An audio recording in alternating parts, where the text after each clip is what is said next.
Hey everybody, welcome back to another brand new video sponsored by FanDuel. Today we are at Hollywood Collectibles, which is right between Hollywood, Florida and Fort Lauderdale, Florida. We went down here about a week or two ago and decided to pop in here, and I'm glad that we did because there's lots of great stuff. We're going to take you all around the store. We'll start off with this showcase right here with some old wax and some newer wax on there. They have a large warehouse in the back because they sell a lot of stuff online, and this really caught my eye.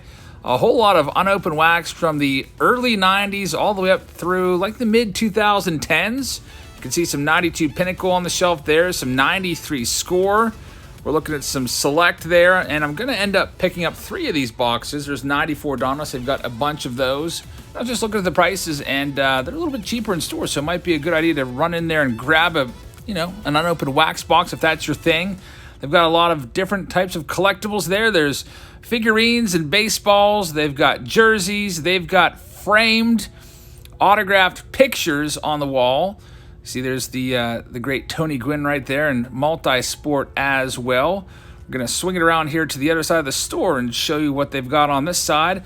They've got loose packs, and the owner was really cool, by the way. He was actually going through a whole collection, and we'll show you one of the highlights of the collection when we get there. And by the way, he had some patrons there that were going through these binders that were part of the collection. He was just letting them take cards for themselves. They were kind of like partial sets, and he was letting them take all the Hall of Famers and stuff like that. Really cool guy. You see, they've got a whole bunch of Major League Baseballs there for those of you that collect baseballs, signed and unsigned. And by the way, make sure you take a second to check out our sponsor FanDuel down in the description. There's a link there. If you use my link, you get credit for it. Sign up there, put some money in your account, and try the Major League Baseball games that are starting on April 1st. Opening day is here. I cannot believe it. Helps the channel out when you do so, so thank you very much.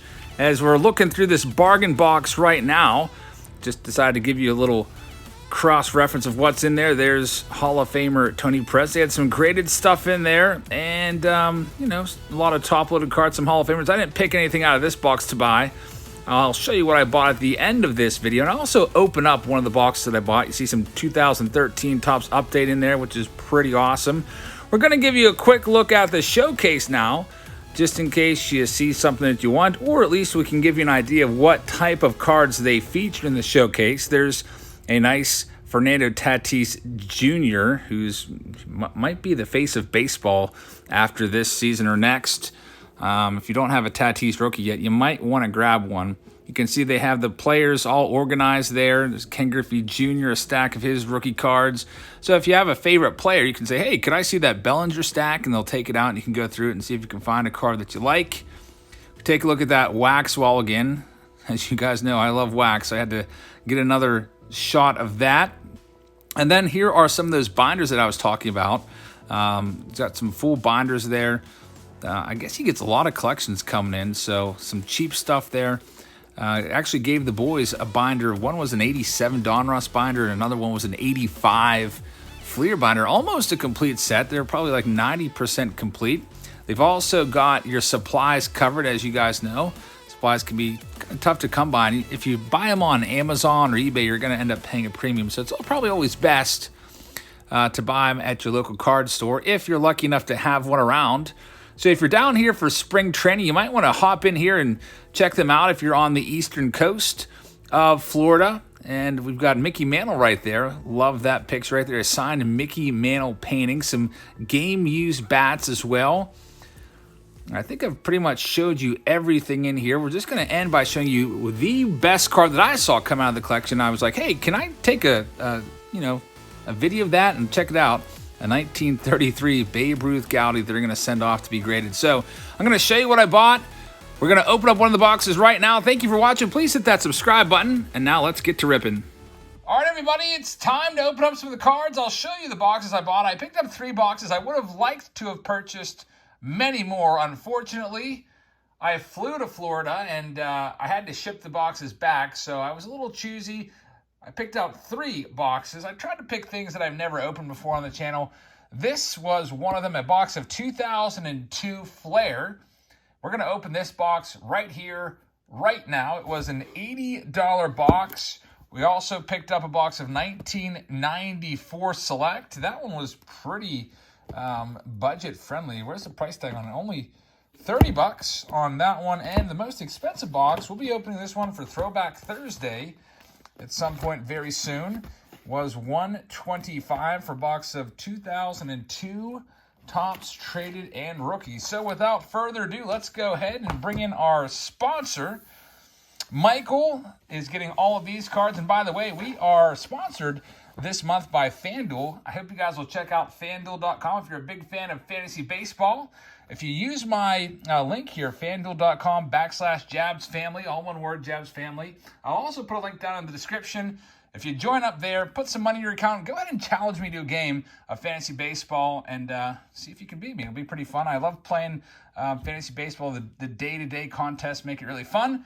So with that being said, let's go ahead and open this up and see what we can find for Michael. Good luck. So let's talk a little bit about 2002 Flair. Only 7 total packs in the box. Pretty big box for just 7 packs. But as you know, this was a very high-end set back in the day. These cards sold for $7 per pack. And there's only 5 cards per pack. 100 total cards in the set. There's also some additional cards. I think there's like 38 additional cards after card number 100 that are all short prints. Only $17.50 of each of those cards made. So let's see what we can find. Derek Jeter is the cover boy of the box. And hopefully we can get some good stuff in here. Maybe a game-used patch. All right, so how does this box even open up here? It's a little different than the boxes that I'm used to. It's like almost like a shoebox there. There we go. All right, so it folds open, and there's our packs.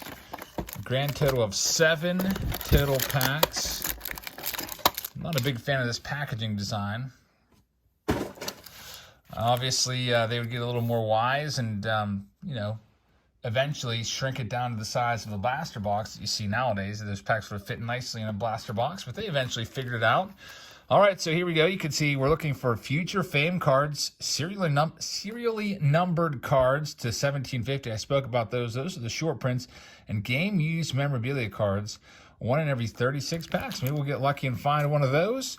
There's the back of the pack. Let's see if there's anything interesting worth pointing out here. All right, let's go ahead and see what we can find from Michael. Take a look at these. I don't think I've seen too many of these before. Nice design right there. There's Jason Giambi is the first card. We'll show you the back here in a second. Hall of Famer Edgar Martinez. After that, we have an Eric Chavez, Nomar Garciaparra, and the final card, let's flip it around. It's going to be a Jose Vidro. Let's check out the backs of the cards. There's the back. Looks like they give you the most recent about 5 years of the player's career. So kind of cool. Next pack up. Let's see what we can find in our second one. I hope everybody's having a very pleasant evening. Thank you very much for tuning in tonight. If you're ever in the Miami area, you might want to check out Hollywood Collectibles. Very nice store. Has lots of stuff. There's Barry Bonds, one of my favorite players. Obviously, I grew up a Pirates fan. He was one of my favorite Pirates for a long time. There's Alfonso Soriano, Cliff Floyd. Then we have a Darren Erstad, who was I think he was like a punter or a kicker for Nebraska in college, played college football, and Ben Sheets, who had a nice career as well. I'm not sure if there's any autographs in this set. I'd have to look that up. I know there's relics, but I did not see any autograph checks. Let me check that out and see here. I've got the old trusty Beckett handy. 2002 Flair. By the way, Flair went away after 1996, and this is the first year that they came back. And, as expected, I do not see any autographs on the checklist. So autographs would come into play a few years later. Relics were kind of the thing around this era. There's Troy Glaus, and we have a Phil Nevin as the last card right there. Next pack up. I'm hoping we can find a game-used relic. Pretty quick rip, only 7 total packs.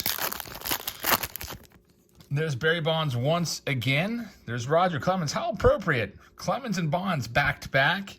7 MVPs, 7 Cy Youngs. Probably neither one of them will ever get into the Hall of Fame. Darren Erstad and Ben Sheets. Pretty much the same exact pack as that last one. Did I miss the Clemens before? Let me double check. Clemens was not on the last one. He was followed up by Alfonso Soriano, but the rest of the pack was pretty much the same. All right, here's our next pack. Pack number, what is this, 5? 5 of 7.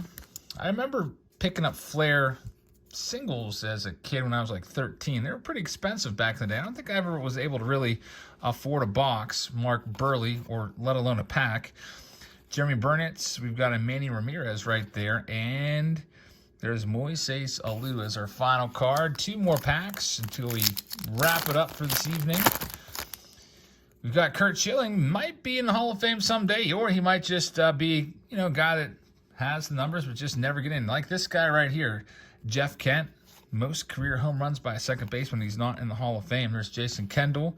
We got Randy Johnson. He's a Hall of Famer. And kind of cool that he's followed up by his former teammate there, 2001 World Series champions, Randy Johnson and Curt Schilling. Man, those two were quite the dynamic duo back-to-back. Tons of strikeouts. Between the two of them, they would rack up over, 600 strikeouts a season there in their heyday in Arizona. And final pack of the video, we've got possible future Hall of Famer Scott Rowland. There's Derek Jeter, the cover boy of the box. We've got Frank Thomas, a great pack so far. You're looking at probably 3 Hall of Famers right here. Thomas is in, Jeter's in, and Rowland's probably going to get in. J.D. Drew's not going to be a Hall of Famer. And our final card is Luis Gonzalez, part of that 2001 World Series championship team with Johnson and Schilling. So that'll do it, everybody. Thank you very much. If you're ever in the Miami area, you can check out Hollywood Collectibles, and they've got some good stuff there for sure. I really like the old unopened wax boxes. Anytime I can find that stuff, it's always, kind of a surprise, and I like to get my hands on it to open up because, quite honestly, I haven't opened up a lot of stuff from the years 1999 through about 2010 or so. That was kind of like the dark area of my collecting, where I didn't really buy much more than maybe a pack here and there, maybe even just 1 pack a year. So that'll do it. I hope you guys have a great rest of your evening. Make sure you hit that thumbs up button for me. If you're new here, I hope you'll hit the subscribe button. Also, turn your post notifications to all. That's that little bell next to the subscribe button. That way, whenever I go live, you'll get a notification in the YouTube app so you don't miss a thing. And also, whenever I post a video, you get a notification so you don't miss a video. So thank you very much. Make sure you guys check out FanDuel using my link in the description. I hope you guys have a great rest of your evening, and I'll see you all tomorrow. Good night, everybody.